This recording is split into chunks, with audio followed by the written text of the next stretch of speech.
So now we'll learn how to calculate the rise time, fall time for the output waveforms. So I'll select the same inverter circuit. So this is the inverter. I'll select the inverter schematic. So now this is the inverter schematic. So for the same inverter schematic, now we will do the transient analysis and we will find out the rise time and fall time. Then we will do DC analysis. Then we will find out how to calculate the noise margin. Then we will do the parametric analysis for the same inverter circuit. So now this is the schematic. We have already created the symbol for the schematic. So now we will open the test schematic. So this is the test schematic. So we'll open this test schematic. So now we'll run again the transient analysis. We'll go to launch ADEL. So the first thing is go to setup model libraries. So GPDK45 is enabled. So we'll just ensure that GPDK45 is enabled. Then give OK. Next analysis, choose. So in this we'll go to transient, we'll select transient, then we'll give the stop time 200 nano, then we'll select moderate, then OK. So we have selected the transient analysis, then we'll select the outputs to be plotted, select on design. So we'll select this input and we'll select the output from our design. Then we'll go to this ADEL window. So again we will run this netlist and run. So this is the transient analysis. So in this waveforms we will just see how to calculate the rise time and fall time. So here the width and length of the PMOS and NMOS transistor we have not changed. Therefore it is of equal size transistors. Now we will just split this waveforms. So here we have an option split all strips. So we'll click on this. So we'll find out the rise time and fall time for this output waveform. So to do the rise time and fall time, we can just go to calculator. So this calculator is available in tools. Select tools, calculator. So the very first thing what we need to check in this calculator window is here it should not be off. The wave should be enabled. Suppose if it is off, you have to enable this wave. Then we have some junk values here. So we have to clear this junk values. So to clear this junk values, so here we have an option clear buffer. So we have to click on clear buffer. And also next option stack, clear stack. So we'll clear the stack. So the stack is cleared and also the buffer content is cleared. So after this, now we will find out the rise time and fall time. So for that, we can go to this special functions. So in this special function, here we have to select special functions in the function panel. So once we select the special functions, here you can see various options. So in this we have rise time and fall time calculations. So here we have fall time. Similarly, here we have rise time. So I'll select rise time. Rise time. So the signal we will select it from the waveforms. So click on this signal here. Then go to the waveforms. So this is the waveforms. So just click outside once and select this output waveforms. So once you select the output waveform, the output signal is selected here automatically. So after selecting the output waveform, now we need to find out the rise time. Rise time is the time taken by the response to rise from 10% to 90% of its final value. So since we have given 1.8 volts as the maximum voltage, therefore 10% of 1.8 is 0.18 and 90% of 1.8 is 1.62. Therefore initial value is 0.18, final value is 1.62. Then percent low is 10, percent high is 90. So we'll just give apply OK. So once you click on this apply OK, so here we have an option evaluate the buffer. So if you click on evaluate buffer, you will get the rise time. So this is the rise time. 18.71 into 10 power minus 12 seconds is the rise time. In the similar way, we will calculate the fall time also. So how to calculate the fall time? Again, we will clear this buffer content and stack content. So for that, we have an option here, clear buffer and clear stack. So buffer content and stack content is cleared. Now we will select fall time. So here we have an option in the calculator, fall time. So select fall time.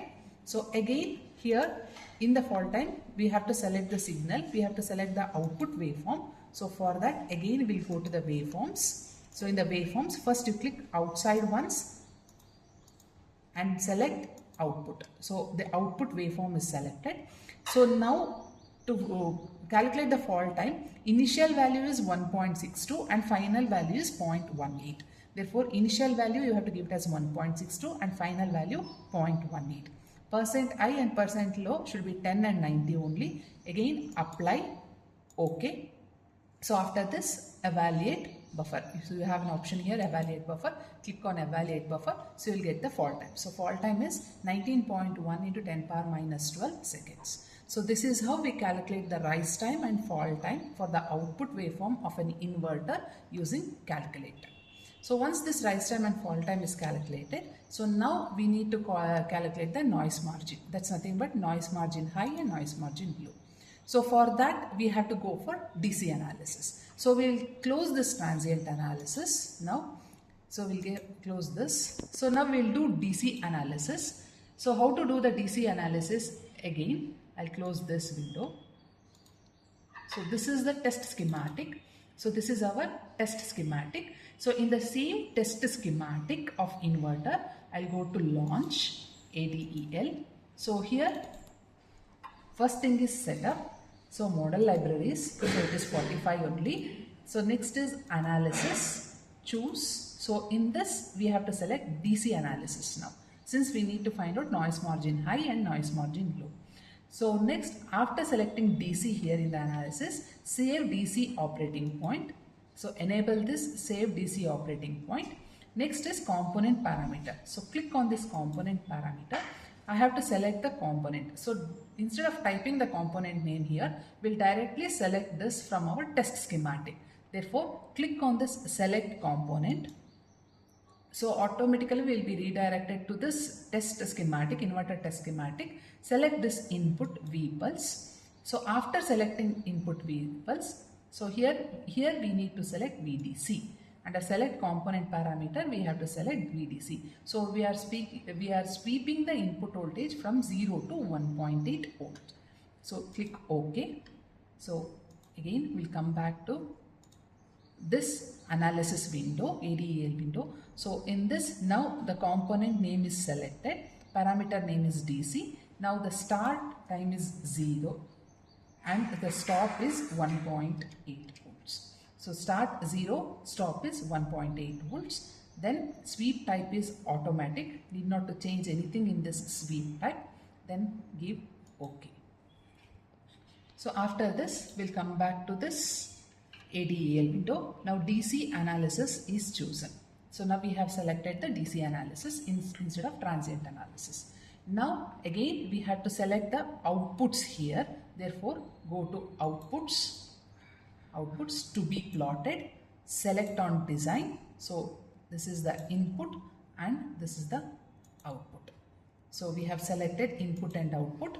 Again in the ADEL window now we will run the DC analysis. Now this is the DC analysis. This is the input and this is the output. So now here we need to find out VIL, VOL, VIH, VOH. So for that you can see here wherever you have a straight line, so you have to place the pointer exactly at the center of this straight line. So you can just zoom this.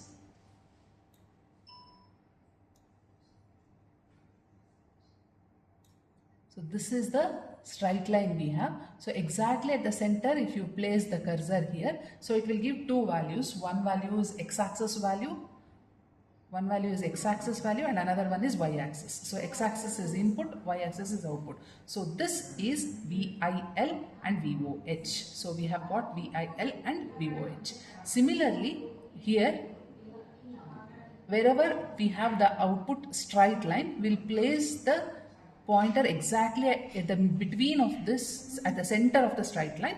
So this gives me VOL and VIH. So we can measure VIH, VOL at the center of this. So from these two, we can calculate noise margin high and noise margin low. So this is how we calculate this VIL, VOH, VOL and VOH, and we can calculate noise margin from these values. So this is DC analysis. So once we complete with this DC analysis, so now we will do the parametric analysis for the same inverter schematic. So I'll close the DC analysis now.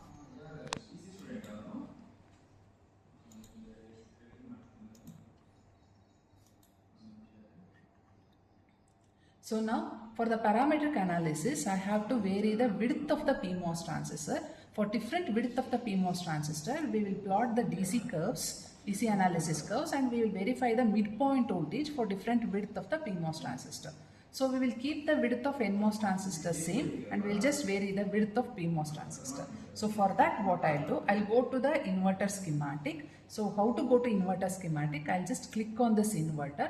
Once this is highlighted by this rectangular box, then right click and give descent edit.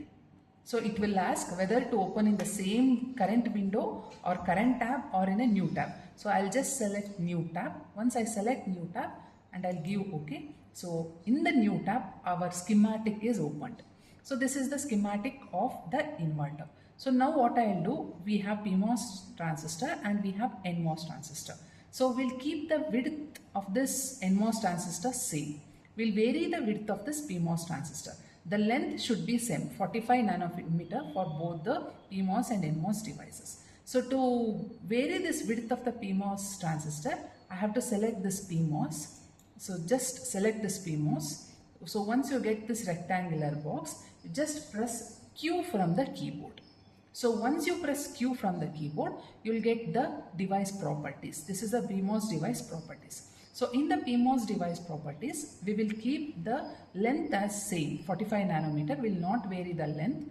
We'll just vary only the width. So this width, I'll make it as a variable WP. I'll make this width of the PMOS, WP is width of PMOS. I'll just give it as a variable, that is nothing but WP. And then give OK. So now you can see here, W is equal to WP for PMOS. Length is 45 nanometer only, and W is equal to 120 nano for NMOS, length is 45 nanometer. So I am varying the width of the PMOS transistor and I am going to plot the DC characteristics curves. So once you change this in the schematic, again you have to do check and save. Whenever you do changes in the schematic, symbol, test schematic, every time you have to do check and save. So I'll do check and save. Again, I'll come back to the inverter test schematic. This is the inverter test schematic. Since we have changed in the schematic, again we will do check and save.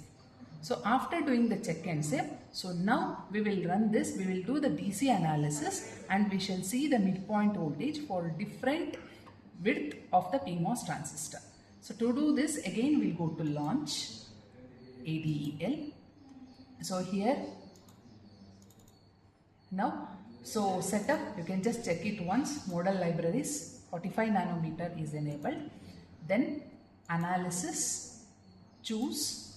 So we'll do DC analysis, select DC, save DC operating point. Then select component parameter, component name, select it from the test schematic. So this is the component I'll select. Then in this select VDC, OK. So again come back to this ADEL. So now start 0, then stop is 1.8, then give OK. So we have given the DC analysis parameters. After analysis, the next one is variables. Now you have to go to variables. So go to variables, copy from cell view. You have to select copy from cell view. Once you select this copy from cell view, the variable WP will be copied. So automatically now the design variable is WP. So this is width of the PMOS transistor will be varied.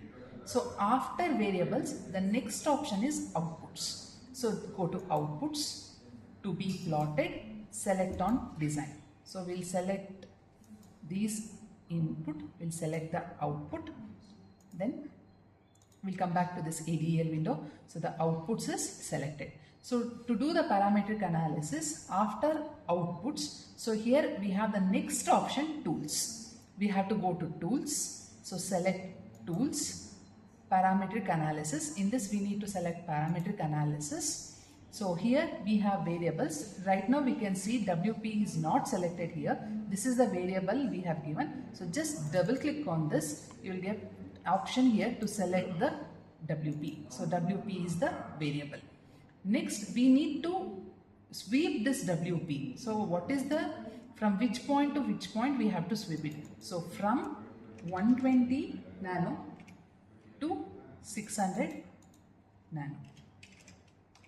So we'll sweep it from 120 nano to 600 nano. Then total steps, we'll do it in 5 steps. So we'll give 5 steps. So after entering these values, so here you have a run button, run selected sweeps. So click on this run selected sweeps. So we have to wait till it completes 100%. So these are the DC curves for different width of PMOS transistor. If you just click here, V out, if you just click here, you can see red is for 120 nano, then yellow is for 240 nano. So like this you can select for different width of the PMOS transistors, and this is the midpoint voltage. You can place the point cursor here and you can note down the midpoint voltage for different values of WP. For all the values of WP, you can note down the midpoint voltage. So this is how we are going to note down the midpoint voltage for different values of WP from 120 nano to 600 nano. So these are the DC curves for different values of WP.